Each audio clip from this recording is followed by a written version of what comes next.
Hello and welcome to Lost Love Chronicles. Dear listeners, before we get started, drop a quick hi in the comments and let us know where you're tuning in from. Also, if you have any suggestions for us to make the channel better, please let us know. Now let's start with the story. I was cheated on by my wife. She slept with someone else purely for herself. So I left without saying a word. Ever since I was a child, I imagined myself building a life with a loving and supportive wife, raising children together, and living out a happy ending. But as life often goes, those dreams fell apart at the final stretch.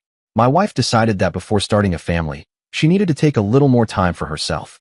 Jim does, the Chicago Cubs baseball analyst, always manages to entertain me on Saturday afternoons. I'd tune in to watch my beloved Cubs take on the Cincinnati Reds on Premier Sports. During a break at the iconic Wrigley Field, a former Houston Astros star was praising a cute child in the crowd. His signature phrase, "quality baby," rang out. And as always, I couldn't help but smile. I wasn't alone. Many fans look forward to the charming moments when Diz spots a young fan in the stands. The Cubs were dominating with a 7-2 lead in the fifth inning. A pitching change by the Reds added to the buzz in the air. Just then, my wife of 6 years walked in with another beer for me and a glass of wine for herself. My attention quickly shifted from Diz's quality baby moment to her. Those short denim shorts and that snug halter top were hard to ignore. She smirked, glancing at the TV screen. "Having some quality baby time," she teased. "Nothing beats quality wife time," I replied, making her blush as she settled beside me. I couldn't stop staring at her. "You guys are so easy to read," she chuckled, her breasts bouncing slightly as she shrugged. We sat quietly for a few innings, watching the Cubs extend their lead, until a commercial break prompted Vivian to speak. "Hey," she said cheerfully, "why don't we go to Chicago next weekend and kick off our baby-making time with a little fun? You can watch the Cubs, and I'll go shopping, or whatever." Her, or whatever caught my attention, and I gave her a sidelong look. "You wouldn't want to watch the game with me? Am I contagious or something?" I teased. I felt her body stiffen slightly. "I just thought we could both get some me time before diving into the whole toss the birth control and start a family thing," she said, flashing that dazzling grin and those striking blue eyes. She knew I rarely said no to her, especially when she smiled like that. She'd been using that look on me for the past 8 years, 6 of which we'd been married. But something about her tone this time felt off. I didn't object, but I wasn't exactly thrilled either. "Sure, we can make it work. Let's go to Chicago," I said flatly. "We'll take Friday off and drive up Thursday night. I'll handle the arrangements." "Trust me," Vivian said with enthusiasm. It seemed like a small glitch at the time, and I didn't give it much more thought until late Friday afternoon, in our hotel room. We'd already had lunch at a local eatery and visited the Shed Aquarium. "So what's the plan for dinner?" I asked, flipping on the TV to catch some ESPN and wondering what to wear for the evening. She didn't respond right away, and when I glanced away from the television toward her, I swear I saw her shiver for a moment. "Tonight's the Cubs game against the St. Louis Cardinals," Vivian finally said. "You're sitting just behind the Cubs dugout on the third base side. I figured you could eat and drink there. As for me, I'll be going out for dinner, followed by drinks and dancing at one of the city's top clubs. I'm not sure when I'll be back, and I don't plan to be around much on Saturday either. Then, when we get home Sunday night, we can have our little pill-dissolving ritual and start planning for a family." "Wait, what? Are you serious?" I blurted, my voice rising. "I'm not going to let you go out alone in Chicago for 2 nights in a row. What about us? What about everything we promised?" Vivian looked at me like I was slow and needed the situation spelled out. And maybe I did. We talked about starting a family once we both turned 30, something we agreed on long before we got married. Well, we were there now. But Vivian had apparently revised the plan. "I've decided that since I'll be the one doing most of the hard work, I deserve a reward," she said coolly. "Carrying the baby, giving up my figure, putting my career on hold, I think I've earned a treat." "A reward? I don't remember a treat yourself clause in our wedding vows," I said, my voice low and bitter. "I won't be carrying the child, sure, but I'll be working to support our family. I'll be missing milestones, first words, first steps. Doesn't that mean anything?" She dismissed my concerns like they were trivial. "We've been together for 8 years. Tell me, have I ever given you a reason to doubt my love or commitment? No, I just want something for myself. A bonus. A weekend fling. Not love, just a little yearning, a day and a half. Then it'll be you and me, forever." "Damn it, Vivian. All I hear right now is me, I snapped. "You know what they say, there's no I in team. Well, there's no I in us, either. But if you go through with this, there won't be an us. So what happens if we want another child later? Same thing. In either case, not in this lifetime. Do I look like I've had a lobotomy?" I asked, glaring. "Because you seem to think I'm too dumb to catch what's happening here." "I wasn't asking for your approval," she said firmly. "I don't need it. I was informing you of what's going to happen. It's my body. I make my own decisions. This doesn't change who we are unless you let your ego get in the way. My ego? I shot back. I'd have to wade through your massive selfishness before I could even find mine. Maybe I should go out and have the same kind of fun you're planning. That clearly caught her off guard. The smugness drained from her face, replaced by something more uncertain. She reached for her phone and forwarded me the Cubs tickets. You drive the car, I'll take an Uber to my place, she said flatly, clearly realizing I wasn't the kind of man to sit quietly and accept this. Without another word, I shook my head in anger, grabbed my keys and phone, and walked out of the room without looking back. I could only assume Vivian imagined I was dutifully heading to the Cubs game playing the role of a devoted, soon-to-be cucked husband. Instead, I decided to skip the stadium and listen to the game on the radio while driving around aimlessly. Pat Hughes called the action as the Cubs secured another solid win, but I wasn't focused on the score. I just needed space distance between myself and Vivian. It's disheartening when the version of someone you've held in your mind starts to unravel, revealing a very different reality. Vivian Langanger first came into my life as a teller at the bank where I cashed my first paycheck from the National Transportation Company, the job I'd just landed. She had only recently started working there, fresh out of college with a finance degree. I remember standing in line, admiring the petite blonde with striking green eyes and what looked like a generous bust beneath her stylish blouse. She moved effortlessly from one customer to the next, handling transactions smoothly and making light conversation with everyone. When I reached her window, she said, "You know your employer can set up direct deposit, so you don't have to wait in line like this every Friday." She gave me a bright smile. I already knew that our payroll director had explained it before I even started, but I liked the old school approach. Growing up, I worked summers with my father, and back then, direct deposit wasn't an option. I developed the habit of cashing checks in person, and I found comfort in sticking with that routine. "Sure," I replied, glancing at her nameplate. "But if I switch to direct deposit, I won't have a reason to see you." She blushed, her smile widening as she bit her lower lip, nervous, but clearly flattered. I sensed a mutual interest. Over the next 2 weeks, I made a point of waiting in Vivian's line, even when other tellers waved me over to shorter ones. I just smiled and stuck to my choice, and she seemed to appreciate the consistency. Though I consider myself level-headed and pragmatic, I'm also confident when it comes to women. By the 3rd week, I worked up the courage to ask Vivian out. She said yes. Vivian turned out to be bright and outgoing. Her parents came from money and still supported parts of her lifestyle. Her father, a respected attorney in the area, had a well-known soft spot for his youngest and only daughter. It soon became obvious that Vivian usually got what she wanted, often thanks to her father's influence and financial backing. As our relationship progressed, and I began rising through the ranks at Bishop Enterprises, both Vivian and her parents took notice. Her father, John Langanger, made his expectations clear. "Treat my daughter well and meet your responsibilities to her and her mother," he told me, "and you'll be like family. But mistreat her, or worse, lay a hand on her, and you'll have a lifelong enemy." And I have many allies. Yes, Quincy is my given name, though most people, including Vivian, just call me Q. I'm the 4th Quincy in my family line. Every firstborn Navarro son for 4 generations has carried the name. My uncle, the previous Quincy, is still alive, so my parents call me 4. The Langanger, however, stick to Quincy. With the exception of John and Barbara, everyone in the Langanger family calls me Q. Vivian and I had a lavish wedding 20 months after our first date, an event meticulously arranged by Aston for both my family and hers. A state judge officiated the ceremony, and among the guests was a United States Senator whom Vivian fondly refers to as Uncle Isam. Before we got married, Vivian and I agreed to wait until we were 30 to start a family, giving ourselves time to grow in our careers and build financial stability. Her 30th birthday came 2 weeks before our weekend getaway to Chicago. By midnight that Friday, I had packed 2 suitcases and loaded most of my cherished belongings into the trunk of my car. I called my younger brother Bill, who immediately offered me refuge at his house about an hour away while I sorted things out. Both he and his wife promised to keep my location a secret, even if it meant misleading my wife, who likely hadn't noticed yet that I'd left Chicago. She was, after all, preoccupied with someone else.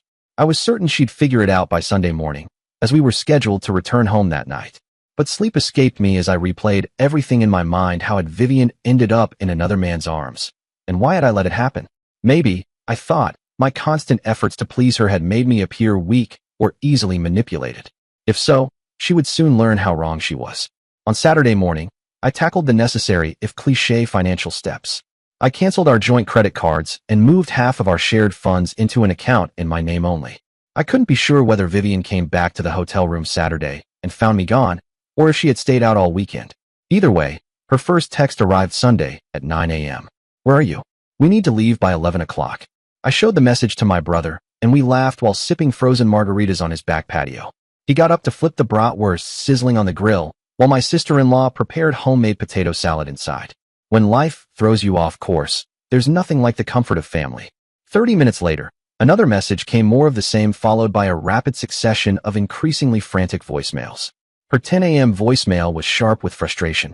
She had no way to get home since I'd driven us up there. The following messages were laced with fury, threats, and finally desperation. She wanted to extend her stay but couldn't, thanks to her credit cards being canceled. Those margaritas really hit the spot. No chance, Sharon, I said when my sister-in-law gently asked if I thought I'd reconcile with Vivian. You two seem solid, she said. I know you still care about her. And she was right. I had done everything I could for Vivian, and those feelings wouldn't vanish overnight. But the way she chose to handle this mess made one thing clear at best. I was second on her list of priorities.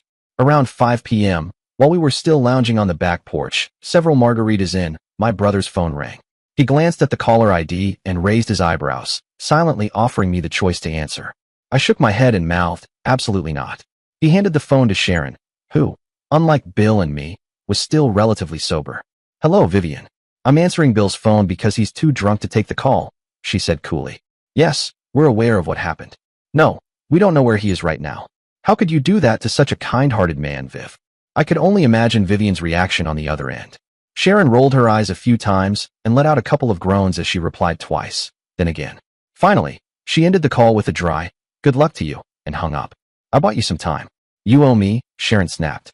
Then she added, did you seriously leave after a fight without letting her explain? That's pretty damn insensitive. You don't actually believe that, I said. No, I don't, Q. I'm just telling you what she said, and probably what she's telling everyone else while trying to track you down. Damn, I muttered. Please, pour me another margarita. Bill happily obliged, once again proving why he was such a great brother. 8 margaritas in, I definitely wasn't operating at peak brain power. Still, I made it to work on Monday morning hungover, underdressed, and all. I stepped into my boss's office and informed him of my decision to resign, or, at the very least, transfer immediately. Jumping the gun, are we? He said with a smirk. What's the rush, Q? I told him everything, my crumbling marriage, my intent to disappear for a while. With any luck, I explained, it would give me distance from my wife, or more critically, my father-in-law, who'd need time to track me down, if he even bothered. I also asked that my employee name be changed to Oliver, my middle name, and that no personal details about me be shared, within legal limits, of course. In under 5 minutes, he had a solution. There was an opening at the Santa Fe office in New Mexico. Within half an hour, Oliver Navarro was on his way to a new chapter. Officially, Quincy Navarro was no longer affiliated with Indiana or Bishop Enterprises. A week later, I started the new job. The company provided a 1-bedroom apartment suited to my new single life, along with a new phone and carrier, making it impossible to trace calls or bills back to Vivian. I gave the number only to a select few. I trusted my parents not among them. According to Bill, my mother was deeply upset with me and appeared to sympathize with Vivian. I had no intention of dealing with her judgment, or worse, the risk of her sharing my number with my wife. My father, unfortunately, became collateral damage.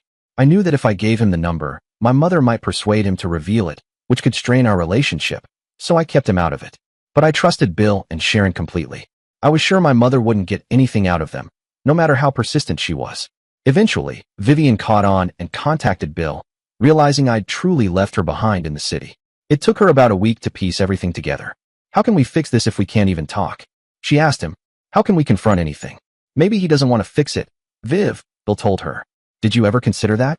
Maybe you really did hurt him in Chicago. Bill recounted his response to her. It was only 2 nights, Bill. It didn't mean anything, she insisted. Maybe not to you, Bill replied, but to him, it meant everything. My job in Santa Fe went smoothly over the next year. Though I wasn't actively searching for companionship, my social life remained virtually non-existent, and that suited me just fine. Every now and then, I had Bill check to see whether I was still legally married. To my surprise, Vivian hadn't initiated divorce proceedings. I couldn't help but wonder why. Occasionally, I'd join coworkers for a drink after work, but I didn't go on my first date until I'd been in Santa Fe for about 8 months. She was a stunning woman, black hair, captivating eyes that radiated charm. She was of mixed heritage, half PBLO, half Hispanic, with powerful, athletic legs I especially admired after we ended up in bed together. We met a few times, but it became clear she was looking for something serious, which I wasn't ready to give. 2 months later, in my favorite quiet pub, I met Evangelina Angel, as she introduced herself. She was the embodiment of traditional Irish beauty, deep red hair, freckles, and piercing blue eyes. It wouldn't be long before I learned she also had the fabled Irish temper. Still in my jacket and tie after a long workday, I was sipping a shot of Jack Daniel's Tennessee Honey when I heard a woman's voice declare, "The one at the bar is mine, girls. Go find your own." A group of women had just come in, likely after finishing a shift at one of the nearby factories. They were dressed in jeans and work shirts, and the one walking toward me had her shirt partly unbuttoned, revealing a generous décolletage. I couldn't help but watch her approach, her chest bouncing with each confident step. "What's on the menu tonight, Mr. Fancy Suit Guy?" she asked, flashing a broad grin, her eyes twinkling. "Tennessee Honey. That do anything for you?" I replied. Angel and I spent the evening talking, drinking, and dancing. She told me she was enjoying a rare night out while her 2-year-old was with a babysitter. With a note of embarrassment, she admitted she didn't know who the child's father was. "I drank too much at a party," she said. "I think I was sedated by 2 guys I'd been talking to. It was a hard lesson, but I learned never to leave a bar alone with a man I didn't arrive with. Now, my friends and I always leave in pairs or together." Then, smiling, she added, "But my daughter is my blessing. She's the most precious thing in my life." She pulled out her phone, tapped a few times, and showed me a photo of an adorable toddler. "Do you have any kids?" she asked. "I don't think fatherhood is in the cards for me," I answered, launching into the story of how I ended up in Santa Fe. "Wow, that's rough," she said. "But if you're still married, you really should deal with it." I know I should, I admitted. But at the time, I just needed to get away. And communicating with her, that's another problem altogether. Angel and I went out a few more times before I started, including her daughter in our plans. Emmeline was cautious at first, but I got down to her level and spoke with her directly. "I read about that method somewhere," Angel said. "Whoever came up with it was brilliant." I quickly became Emmeline's favorite adult. When Angel and I were cuddled up on the couch, Emmeline would take my hand and lead me to the floor, where she'd curl up in my lap like a puppy and fall asleep. It clearly touched Angel, but I have to admit, I loved it too. Angel and I shared a warm, easy connection, though we never discussed exclusivity. Early on, she mentioned that she occasionally saw someone else. I didn't see our relationship as something long-term, and since she'd been upfront about it, I didn't object. As it turns out, assumptions can be misleading. I had simply assumed Brady, the other person in Angel's life, was a man. We never talked about Brady, just as I assumed she never mentioned me to him. Then, about 3 months in, Angel casually mentioned going bikini shopping with Brady a few days earlier. "Wait, what?" I interrupted. "Brady's a woman," she said, spelling it out. "BR, not short for Robert." "That's right," she added. "Didn't I mention that?" "You didn't," I said, caught off guard. "She's a woman interested in women. And I'm bisexual. Are you sure we haven't talked about this?" Angel looked away, fidgeting with her hands. I shook my head silently. "Is that a problem for you?" she asked softly. I'd honestly never thought much about it. While I had my friends, I had never knowingly dated someone who identified as such. But it didn't take long for me to realize that the gender of the other person in her life didn't change what she and I shared. "Do you think I should be worried?" I asked. "If she's that attractive, maybe I'll feel a little outmatched." "She is attractive," Angel said with a smile, "but you shouldn't be worried. You each bring something different to the table." She gave a light laugh. "I usually bring that up early when dating just to avoid confusion or hurt feelings." "So, are you suddenly curious about what we do together? Going to get all nosy?" "No," I replied. "I didn't ask when I thought Brady was a man, and I'm not going to start now that I know she's a woman. We're not exclusive, and I respect your privacy just like I expect mine to be respected." "Good answer," she teased. "She's lovely," I said in mock seriousness. Angel saw right through me. "Who do you think Emmeline likes better?" I joked. "You." "Obviously," she said with a grin. Over time, I became Emmeline's secondary caregiver. Angel arranged for me to be authorized to pick her up from daycare when she worked late. I even installed a child car seat in my Mustang to make sure she was safe during our drives. A few months later, my phone rang. The caller ID read Brady Clarkson. I didn't immediately recognize the name. Angel had never mentioned Brady's last name, and there seemed to be only one reason for Brady to be calling. When I answered, Brady was on the verge of panic. She told me that Angel had been killed in a car accident on her way home from work. The authorities had found Angel's phone and noticed Brady's name appearing frequently in her call history. They contacted Brady and rushed her to the hospital, but Angel had already passed. Through her heartbreak, Brady remembered that Emmeline needed to be picked up from the babysitter. Angel had mentioned that I was authorized to do so. We agreed to meet at Angel's place after I picked up Emmeline. Emmy, as we often called her. When I arrived, I found Brady at the kitchen table, sobbing uncontrollably. As soon as she saw me, she got up and pulled me into a tight hug, her tears soaking into my shoulder. We held each other for what felt like forever, two grieving adults and one confused little girl clinging to us for comfort. Eventually, we separated, realizing we had to focus on Emmeline's immediate needs and begin making practical arrangements. Based on everything Angel had shared with us, we knew she was an only child and had lost both parents. With no immediate family to step in, the responsibility of caring for Emmeline now rested with us, at least until the proper authorities got involved. Brady rummaged through the pantry and found a can of tuna, making simple sandwiches. I managed to find a juice box and some Cheerios for Emmeline. Despite our own heartbreak, we struggled to come up with a plan for the little girl Angel had left behind. Technically, Emmeline was now a ward of the state, which meant she'd likely be placed in foster care, something neither of us could bear to imagine.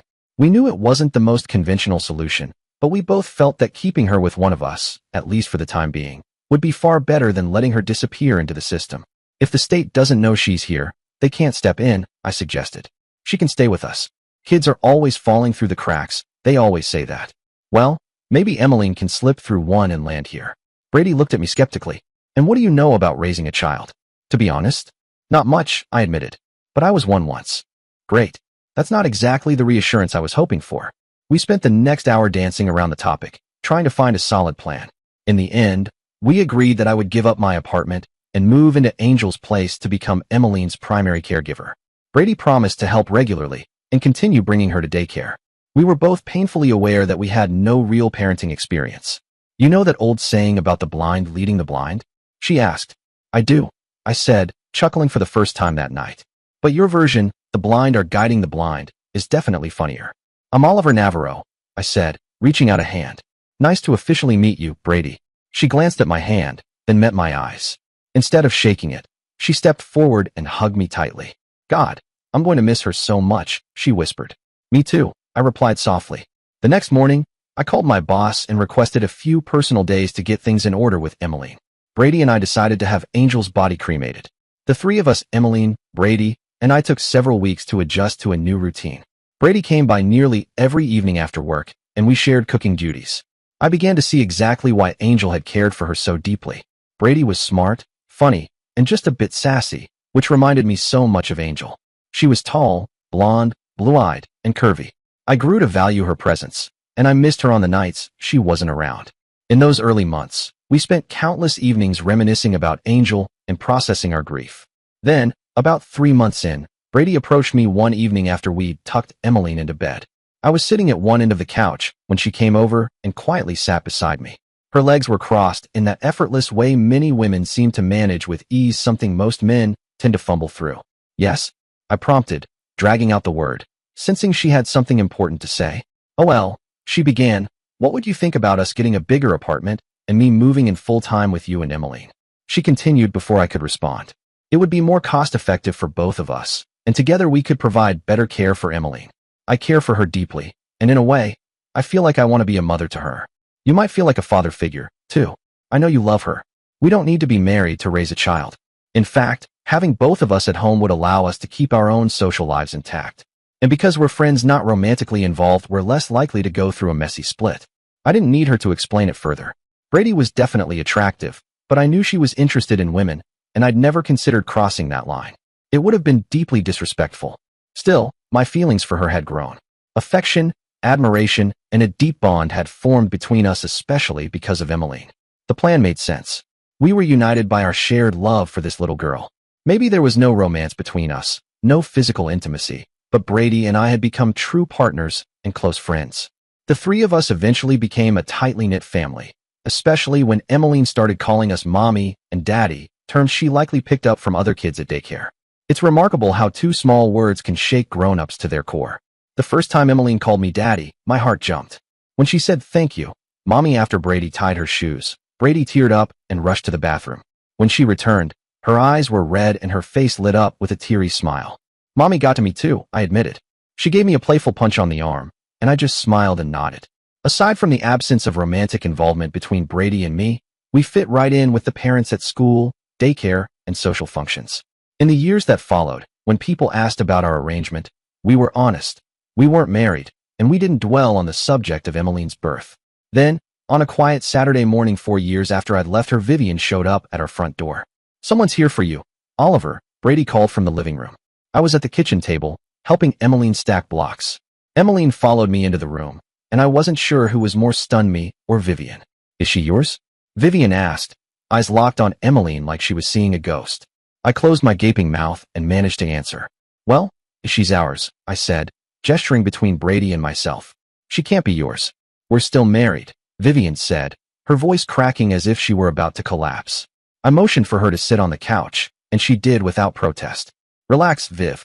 Brady and I may not be married, but Emmeline is our daughter," I told her gently.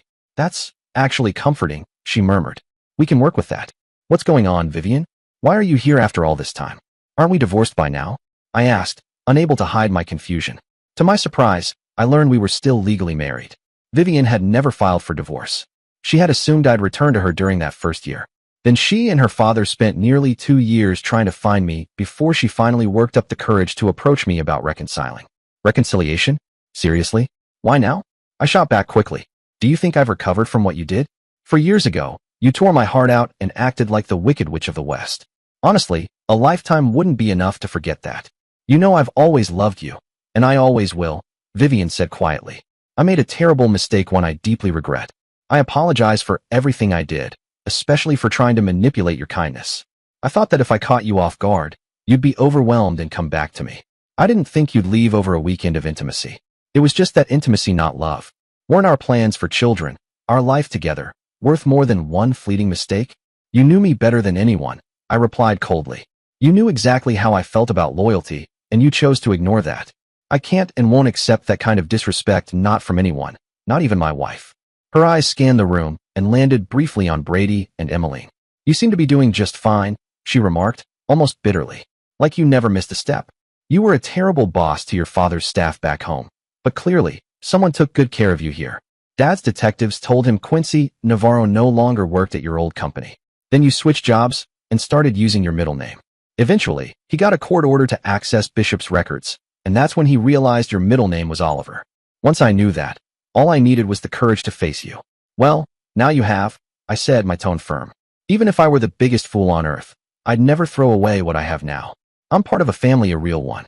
There's a wonderful woman in my life who I admire and trust completely. We share deep respect, and we have a beautiful little girl who will keep loving long after she's grown. We're a team, and I love being part of a team. Remember when I said there's no I in team? There's no I in us either." My voice had risen, nearing a yell. Vivian glanced at Brady and Emmeline again, this time with a flicker of real remorse in her eyes. I moved to my loved ones and held them close. I leaned down and whispered to Emmeline, "Everything's going to be all right, sweetheart.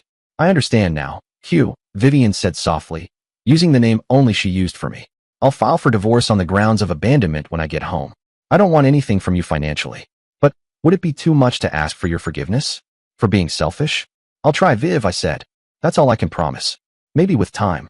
Vivian stood, offered me a faint smile, and walked out of the apartment and hopefully out of my life for good. Brady quietly sent Emmeline upstairs to play and then led me to the sofa. She sat beside me, our knees touching, mirroring the gentle look Emmeline had just given me. "Did you mean what you said to your wife? About us being an us?" she asked. "Absolutely," I said. "I know we don't have romantic feelings for each other, but I do love you. I trust you completely. I respect you, and I know you respect me. And I know you care about both of us as a whole. You get it?" "I do," she said simply, smiling brightly. Even after the divorce was finalized, I didn't feel the urge to jump back into dating. That had never been my style, not before marriage, and certainly not with a family now. Brady dated more frequently and had a more active social life, but we always kept each other in the loop about our romantic lives, making Emmeline our top priority. We also had a standing rule. No dates were allowed at home when Emmeline was around, except for shared meals. When Emmeline turned 11, Brady and I decided it was time to tell her the full truth about our family. We had been planning this moment for almost a year, and the night we chose to do it, we were both nervous wrecks. That evening was emotional. The three of us shed a lot of tears. We showed Emmeline photos of her birth mother and explained her connection to both Brady and me. Most importantly, we explained our choice not to place Emmeline in the care of the state, but to raise her together. "So, we're not connected by blood," Brady concluded gently. "We're connected by love. Emmeline looked overwhelmed and needed a few days to process everything. She was a bright, thoughtful child, and after some quiet reflection, it seemed to sink in. One night at dinner, she spoke up. "You guys could have just let child services take me," she said. "Wouldn't that have been easier for both of you?" "Doing the right thing isn't always the easy thing," I told her. "I've never regretted that decision except maybe when you smeared birthday cake all over my new suit when you were 6. I smiled, and Brady, eyes glistening, nodded and dabbed her nose with a tissue. Over the years, Brady and I had developed a circle of shared friends, and sometimes we went out together socially. Brady loved dancing, so we made a point of indulging in that now and then. She was much better than I was, but I always did my best to keep up. Our friends, most of whom knew we weren't a couple, often commented on how natural we looked together. Brady occasionally danced with other friends when we were out, but she steered clear of invitations from strangers for obvious reasons. Though she never lacked attention, especially from both men and women, most people respected her boundaries. But not everyone. One night, after dancing with our friend John, Brady returned to the table when a man, about 10 years younger, approached her. He didn't take her polite refusal well. "Come on, darling," he said, grabbing her wrist. "I'm better than the guy you were just dancing with or the one you're sitting with. Give me a chance." He tugged at her arm, trying to pull her back to the dance floor. Though I'm a lean 6 feet 2 inches and 180 pounds, I'm still in decent shape at 41. But physicality aside, I couldn't watch someone manhandle a friend. I rose, grabbed his arm, and twisted firmly. He yelped and let go of Brady. That was his second mistake. Freed from his grip, Brady turned and delivered a swift, powerful knee strike. Did I mention she played college volleyball? The guy dropped, his face slamming into the table on the way down. When the bar manager and bouncer arrived at our table, they found the man curled up in a fetal position, his face dripping with red liquid. The police were called, and after we gave our statements, we were assured that neither Brady nor I would be facing any charges. I appreciated their professionalism, but the truth was, Clarkson's daughters had been well-trained in self-defense long before we ever started dating. No matter who we were seeing back then, Brady added, "That guy made a serious mistake tonight." "I really admire your dad's approach," I said. "Let's have him teach Emmeline some techniques the next time your parents visit." A couple of years earlier, we had moved into a 5-bedroom home and completed several renovations. We effectively ended up with 2 bedrooms that had en-suite bathrooms, plus a large family room with a built-in snack area. Our place quickly became the go-to hangout for Emmeline and her friends. Naturally, Brady and I found ourselves stepping into the role of surrogate parents for a whole group of teens, something we both genuinely enjoyed.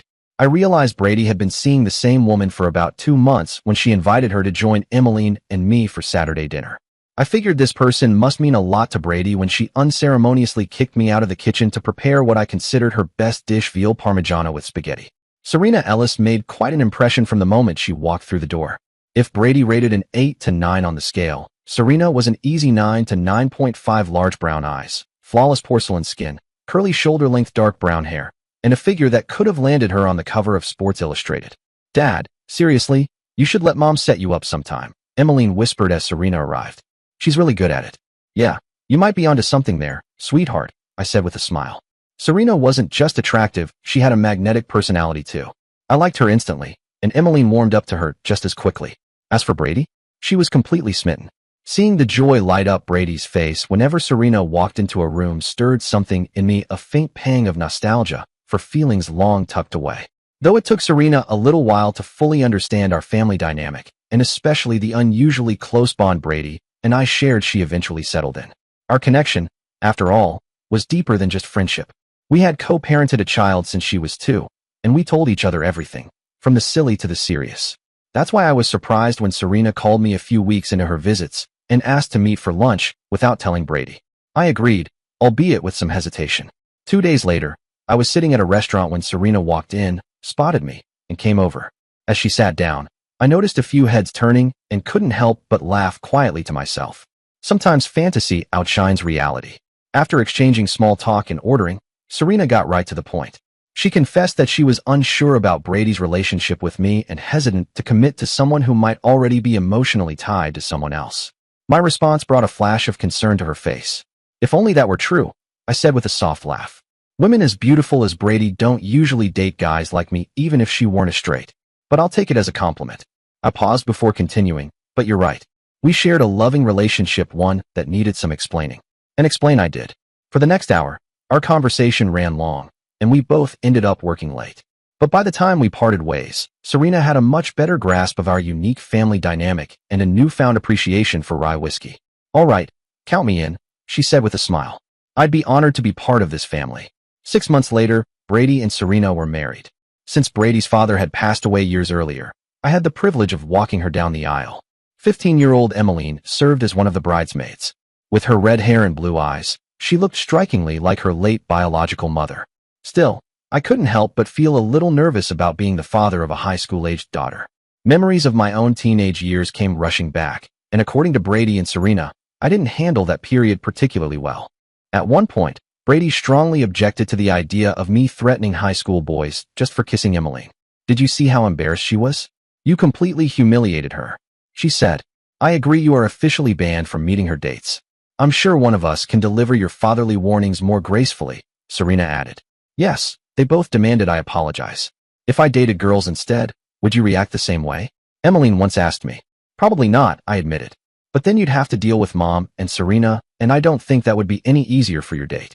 Emmeline paused, her face shifting through a range of emotions. Wow, she said finally. As much as I hate to admit it, that might actually be worse. I laughed quietly, feeling a little more at ease as she walked away. Are there any words a man dreads more than we need to talk? Probably not.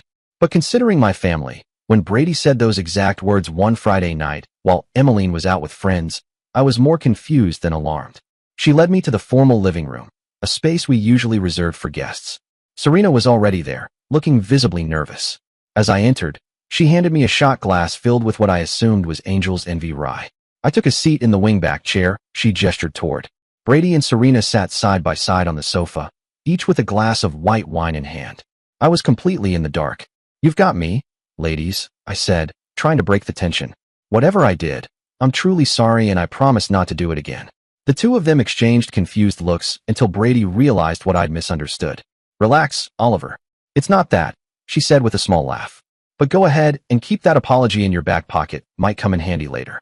She hesitated for a moment, then looked at me again, clearly struggling to find the right words. After a few failed attempts, Serena stepped in. Is it possible? Could we borrow some of your white stuff?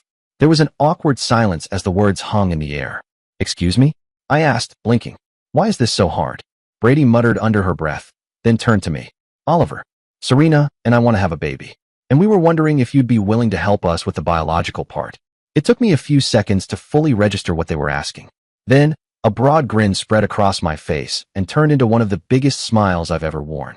Hell yeah, I said enthusiastically, prompting cheers and laughter all around. The two women bounced up and down beside me like overexcited fifth graders. Once the excitement had settled and we all returned to our seats, I asked, how did you two decide on me? Why me? They exchanged warm glances, both beaming.